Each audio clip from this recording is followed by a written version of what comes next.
Your city, your news. From the studios of UNO Television, this is the Omaha News, presented by the University of Nebraska at Omaha School of Communication.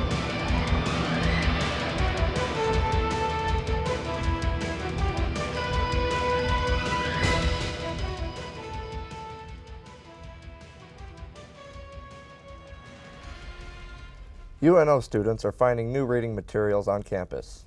And time is running out for your chance to see Disney's Broadway performance, The Lion King. Good afternoon, I'm Nikki Ivey. And I'm Jason Hendricks.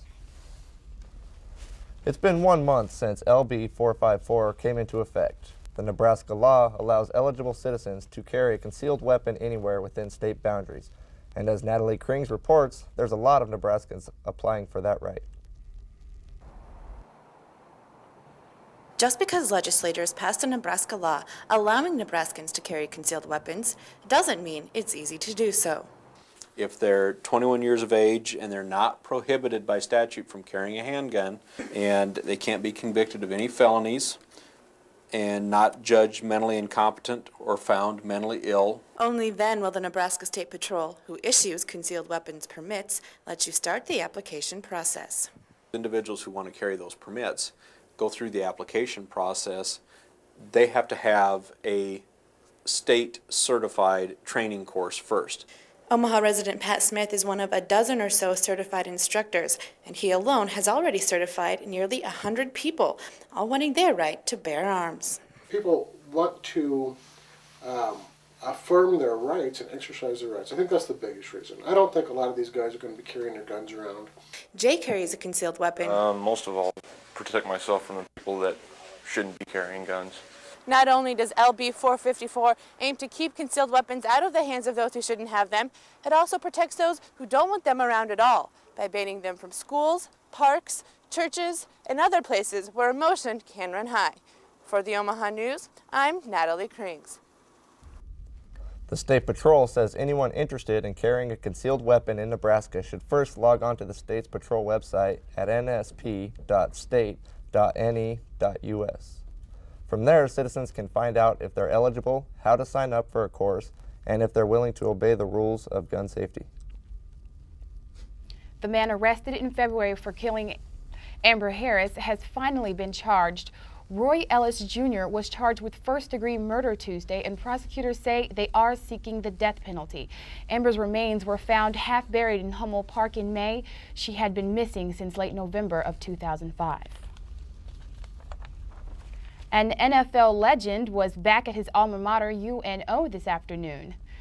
Marlon Briscoe, a Maverick football star who was later drafted by the Denver Broncos, was at the Milo Bell Student Center to discuss his new book, Third and a Mile, which chronicles his life as the first black quarterback to start in the NFL. He's hoping that the book will help other minority athletes remember the struggles of their predecessors.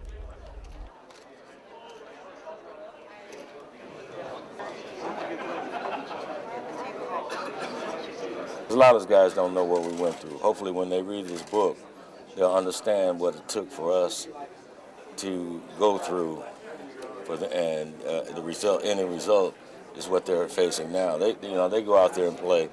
Nobody calls him a black quarterback anymore. Briscoe was one of the first inductees to the UNO Hall of Fame in 1975, just after becoming an All-Pro receiver and winning 2 Super Bowl rings. He is also signing autographs tomorrow at Offutt Air Force Base in Bellevue. Most students do a lot of textbook reading for classes, but UNO is trying to get them to read other things, like the newspaper. Ryan Rakowski tells us that newspaper publishers offer universities hefty discounts for buying in bulk. For the last month, UNO student government distributed 3 daily newspapers, USA Today, the New York Times, and the Omaha World Herald, at no cost to students. It's a free trial period of the USA Today Collegiate Readership Program that the university might choose to renew in the fall. For the trial period, UNO installed kiosks like this one at Roskins Hall throughout the campus.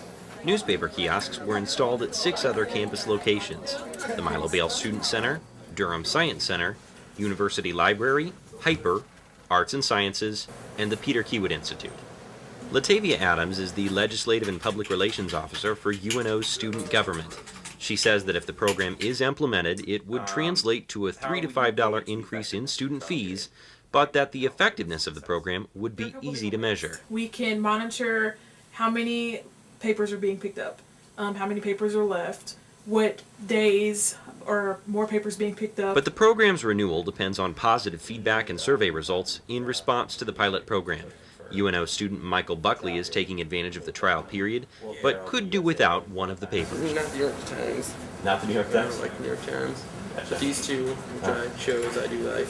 But does this mean lower circulation for UNO's campus newspaper, The Gateway? Surprisingly not. On every campus that it's been implemented on, they've actually increased readership with the campus newspaper. Adams says that the Student Activities Budget Commission will make a decision on whether to renew the program for next semester by the end of March. If the program is re-implemented, students would have to swipe their ID in a dispenser like this one. For the Omaha News, I'm Ryan Rakowski. The experiment ended last week.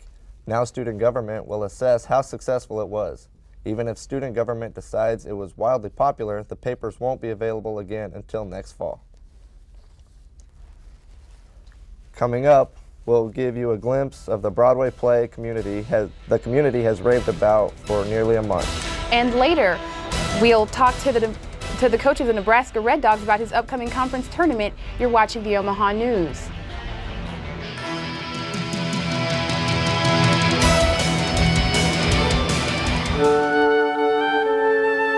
Our look may have changed over the years, but our mission has remained the same, providing our students with a way to achieve their dreams. Through their education at the University of Nebraska at Omaha, students have the opportunity to connect, collaborate, and create. For more information, visit the University of Nebraska at Omaha. I want to be a journalist. I want to work in the recording industry. I want to be in advertising when I grow up. I want to be a video engineer. I want to be a news anchor. I want to be a great communicator.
The Lion King has been performing at the Orpheum for 3.5 weeks, almost always to a full house, but not for long. Kara Buchanan reports this weekend may be your last chance to see this award-winning performance.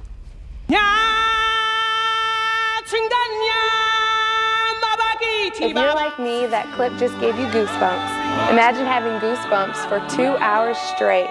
You can count on that if you go see one of the world's most talked about Broadway plays, The Lion King. From the intrinsic set design to the authenticity of the costumes, The Lion King is sure to take your breath away. I got the chance to sit down and talk with Gino Seegers, who plays Mufasa. He explained there's much more to The Lion King than you may think.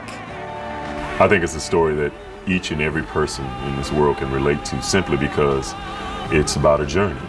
It's about responsibility, it's about life, it's about love, it's about conquering your fears, your challenges. Every person in the audience can relate to that in one way or another. The winner of 6 1998 Tony Awards, including Best New Musical, brings the classic 1994 film to life. This musical is unlike anything Broadway has ever seen. With 9 productions, it's one of the biggest shows worldwide. So if all the other feel-good things don't inspire you to go see the show, let it being the biggest show in the world be the reason you go and see it. If you have yet to get your tickets, you can visit ticketomaha.com or call them at 402-345-0606. Believe me, this is a show you cannot afford to miss. For the Omaha News, I'm Kara Buchanan. Tickets may be hard to find in pairs, but single tickets are still available. You can get your tickets online at ticketomaha.com or you can call them at 345-0606. It's a sporting event that began in Omaha more than 50 years ago, and after a brief hiatus, it's coming back to its hometown this weekend. The Golden Gloves takes place at the Omaha Civic Center this Friday and Saturday. The amateur event will showcase over 60 local athletes, many of whom have trained long and hard to overcome tough challenges. And what I see is so many young people who have tough lives. It keeps them out of the gangs and off the streets. Omaha boxing gained popularity in the 50s and 60s, featuring then amateur boxers such as Joe Frazier and Ron Stander. Then 3 years ago, the tournament moved across the river to Council Bluffs, but new local sponsorship has allowed the tournament to come back home. Anyone interested in attending the fights this weekend can order tickets online or get them at the door. You may not make it to Hollywood, but an Omaha bar is giving locals a chance to show us what they've got. American Idol? Got you where I want you. Not exactly. It may not be your big break. Come on down. But this year's Omaha Idol promises big fun, even if you can barely see over the monitor. 13-year-old Elizabeth Week is eager for the opportunity to shine.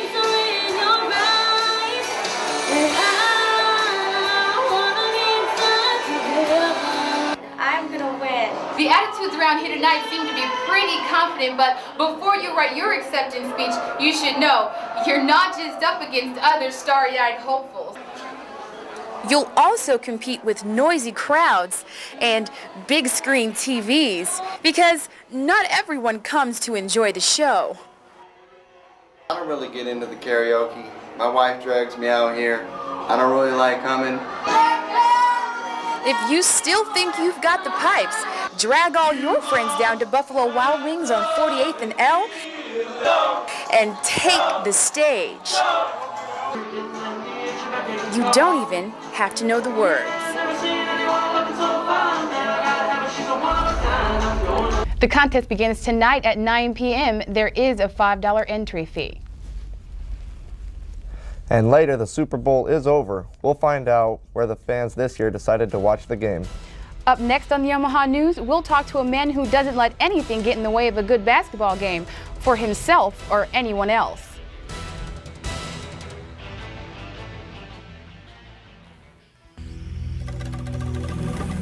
If your days get out of control, reset your attitude by setting your radio to KVNO, Classical 90.7.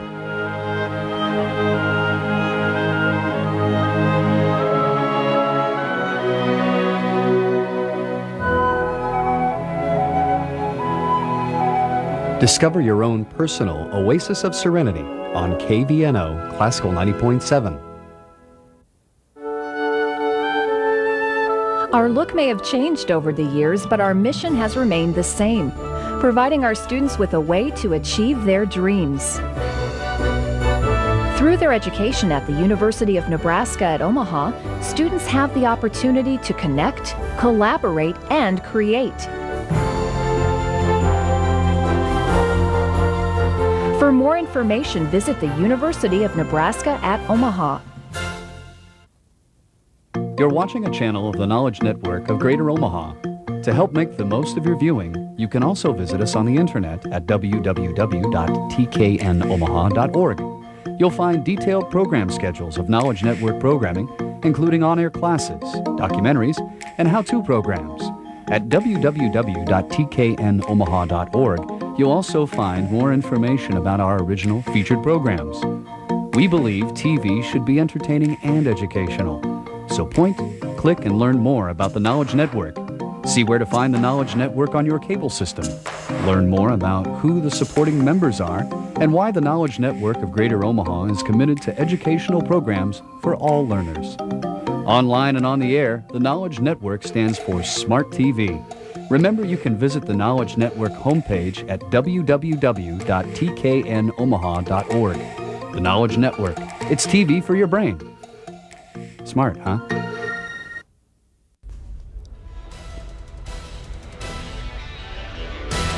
Welcome back to the Omaha News.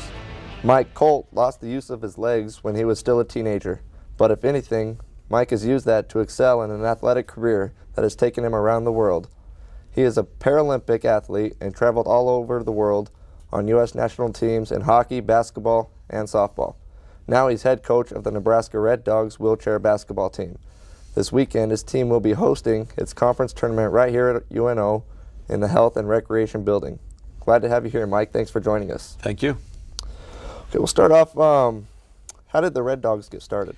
Well, back in 1988, Karen Johnson, who worked for the city of Omaha, and I started a wheelchair sports camp. And we started, and the first host site was UNO.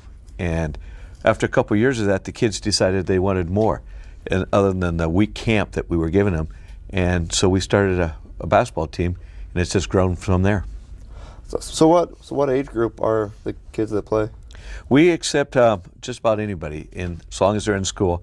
The youngest we have right now is about 7 or 8, and we go up through the age of 18 or when they reach their senior year when they graduate. Okay. And what made you decide to coach this team? I went to school and I received a scholarship to play basketball at Southwest State University in Minnesota. When I came back to this area and received a job at UNO, they were looking for a coach and wanting to start the team. And I kind of fell into it and decided I'd do it for a couple of years. And now, 15 years later, I'm still doing it. Mm-hmm. And how many kids are on your team? This year we have about 23. And we have a couple different teams. One's an 8.5-foot team. That's for the kids who are 12 and under. Then we have a JV team and a varsity team which plays on the 10-foot baskets. Okay. How many teams are there across the country that you play against? There's teams developing all the time, but right now in the junior division, there's approximately between 50 and 60 teams. Wow. And there's about 20 kids per team? Yes. Okay. What are the differences in the rules between the style of basketball you play and everything else? The rules are very minimal because we want the people to see basketball, not wheelchair basketball. So we try to keep the rules as close as possible. One of the few adaptations we do is we get 1 second extra in the lane, and then we get 2 pushes for every dribble. And other than that, the person must stay in the wheelchair and not use their feet to propel or stand up. Everything else is the same as regular basketball. 3-point line, free throw, everything. Okay. And so who's all eligible to play? I mean, can people that are not paraplegic, can they play also? It's open to anybody who has an orthopedic disability that prevents them from playing stand-up basketball. That's what we call regular basketball, stand-up or AB. So we classify you guys as that. But in Europe and Canada, now allow an able-bodied to play. The United States hasn't gone there yet. We're trying to get them, but if you have an orthopedic disability that prevents you, you're eligible to play. You don't have to be a wheelchair user other than the game. Okay. So. Where do you play most of your games? We travel a lot. We play tournaments because there's no local teams other than us in the area. So we'll travel to like Minneapolis, South Dakota, which we were just at last week, Illinois. We'll play in Wisconsin, Kansas, Missouri, and so forth. Okay, and where do you practice? We practice here at UNO in the Hyper Building, and we practice every Saturday morning from 9 to noon. Okay, how can you afford to take all the kids traveling on all these trips? It's not cheap. Our budget's around $30,000 a year, but we do a lot of grant writing, we do a lot of exhibitions, and we get donations throughout the year. So we do a lot of begging. Do you have any kids that used to play for you playing collegiately now? We have quite a few, actually. We've been very, very successful, and that's one of the things we're most proud about, is our team. Everybody who's came into the program has graduated from high school, and more than half have gone on to college. And right now we have kids at Southwest State, we have them at the University of Missouri, we have them at Oklahoma, Arizona, and University of Missouri, I believe, is where we're at right now. That seems to be a lot. How many universities across the country carry a wheelchair basketball program? Oh, excuse me, I'm sorry. There's about 13 right now, and there's more development all the time. So it's getting more and more because there's more kids getting involved every year, and they're demanding more after high school. So what was your favorite sport to play back in your younger days? Well, when I was playing, my favorite sport was hockey because of the physical part of the game, and I always loved that part growing up. So. Okay. Do you still play any sports yourself? I sustained an injury last year where I tore my rotator cuff, and I had to go under surgery. So I pretty much retired, and I'm doing that just because I don't want to have to redo it again. But I still go out and play with the kids a little bit. That's good. What were you doing when you sustained that injury? I was playing softball, and I went to a tournament in Chicago. I didn't want to go, and they asked me and begged me for the last minute. I said I would go. So I injured in the first game of the first inning, and so I had to sit in Chicago for the whole weekend, not being able to do anything. So I was unhappy. That must have been rough. Sometimes, yeah. What drives you to continue on coaching? What seems to be the motivating factor? The reason I continue to coach is the kids. I love working with the kids, and each year I say, well, I'm going to retire. I probably had enough.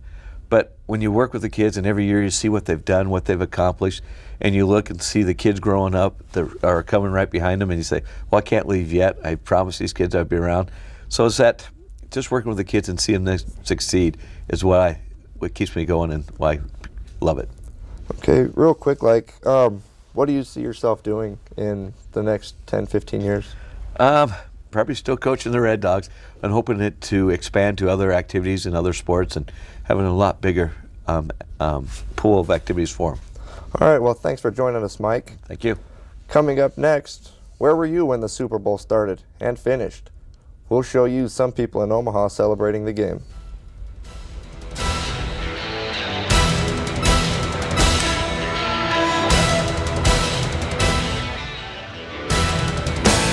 UNO Television, based on the University of Nebraska at Omaha campus, provides production and educational services both locally and nationally. UNO Television has been offering students hands-on broadcast opportunities for over 40 years. Every UNO Television production features students working side by side with broadcast professionals in a variety of settings. UNO Television is proud of its role in helping students develop their skills toward broadcasting careers.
If you consider all the news stories you see on a daily newscast, you realize they can't give you much detail on the issues.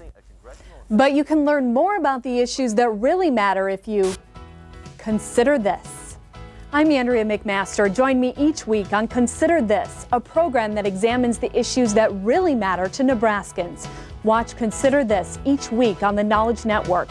Airtimes are listed at unotv.unomaha.edu. Stand by. Welcome back. The UNO football team captured its third straight conference championship this last season. Today, the Mavs announced the signings of 18 high school players and 2 junior college transfers. This year's class has players from 6 states and 10 Nebraskans.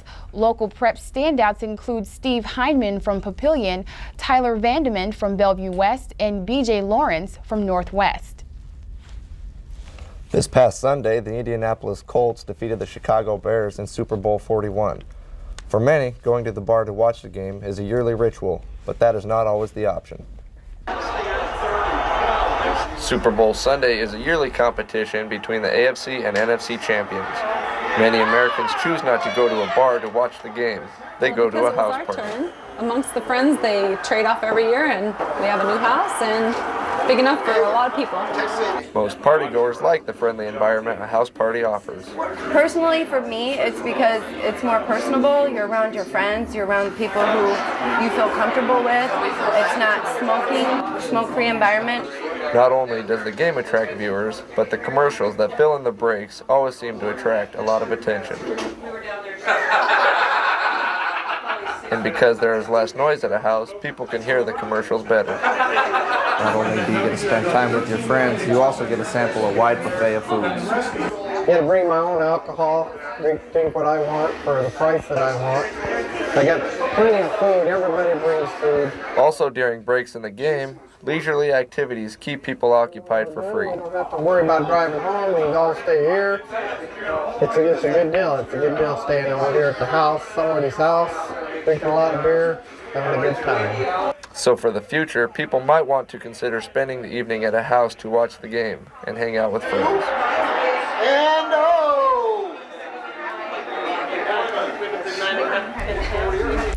So did you go to a Super Bowl party, Nikki? Yeah, my husband kind of forced me to watch it. I can't say it was the least painful thing I've done this year. Well, I hope you had a good time.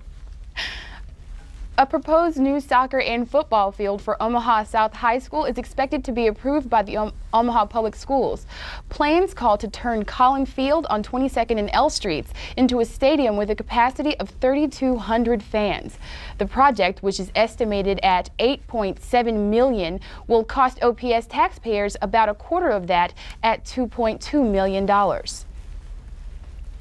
Tax season is a month underway. Next week, we'll show you some filing options. And we'll show you creative ways to let that special someone know you care. Remember, next week is Valentine's Day. From all of us here at the Omaha News, thanks for watching.